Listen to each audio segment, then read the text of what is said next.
ഇന്ന് ഞാൻ ഉണ്ടാക്കുന്നത് ചപ്പാത്തിക്കും അപ്പത്തിനും എല്ലാം പറ്റിയ ഒരു കറിയാണ്.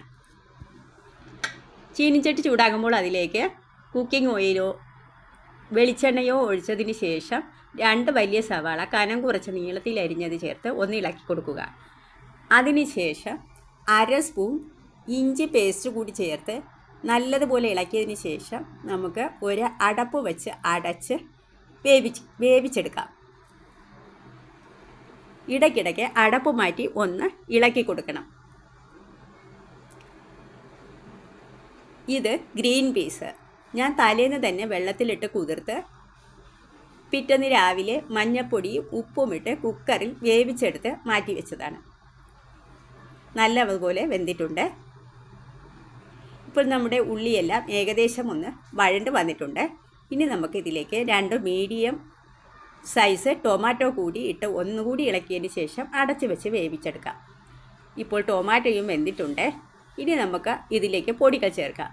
2 സ്പൂൺ മല്ലിപ്പൊടിയും 1/2 സ്പൂൺ മുളക് പൊടിയും ഇട്ട് പച്ചമണം മാറിയതിന് ശേഷം നമ്മൾ വേവിച്ച് വെച്ചിരിക്കുന്ന ഗ്രീൻ പീസിലേക്ക് ഈ കൂട്ട് ചേർത്ത് കൊടുക്കാം. അതിനുശേഷം തവി കൊണ്ട് നല്ലതുപോലെ ഇളക്കി ഗ്രേവിക്ക് ആവശ്യമായ 1 കപ്പ് വെള്ളം കൂടി ഒഴിച്ചതിന് ശേഷം പാകത്തിന് ഉപ്പൊക്കെ നോക്കി 1/2 സ്പൂൺ ഗരം മസാലയോ നാടൻ മസാലയോ കൂടി ഇട്ടതിന് ശേഷം കുക്കറിൻ്റെ മൂടി കൊണ്ട് അടച്ച് 1 വിസിൽ കൂടി നമുക്ക് കുക്കറിൽ വേവിച്ചെടുക്കാം. അങ്ങനെ ഗ്രീൻ പീസ് കറി റെഡിയായിട്ടുണ്ട്. ഇനി നമുക്ക് കടുക് താളിക്കാം.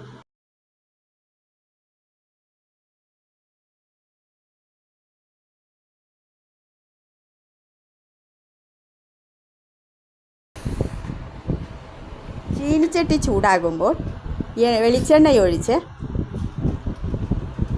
കടുകിട്ട് പൊട്ടി വറ്റൽമുളകും കറിവേപ്പിലയും ഇട്ട് മൂത്ത് വരുമ്പോൾ നമ്മൾ വേവിച്ച് വെച്ചിരിക്കുന്ന കറി ഇതിലേക്ക് മെല്ലെ ഒഴിച്ച് കൊടുക്കാം. എന്നിട്ട് ഒന്നുകൂടി തിളപ്പിക്കുമ്പോൾ നമ്മുടെ സ്വാദിഷ്ടമായ ഗ്രീൻ പീസ് കറി റെഡിയായി. ചപ്പാത്തിക്കും അപ്പത്തിനുമെല്ലാം പറ്റിയ കറിയാണ്. എല്ലാവരും ഒന്ന് ട്രൈ ചെയ്ത് നോക്കൂ.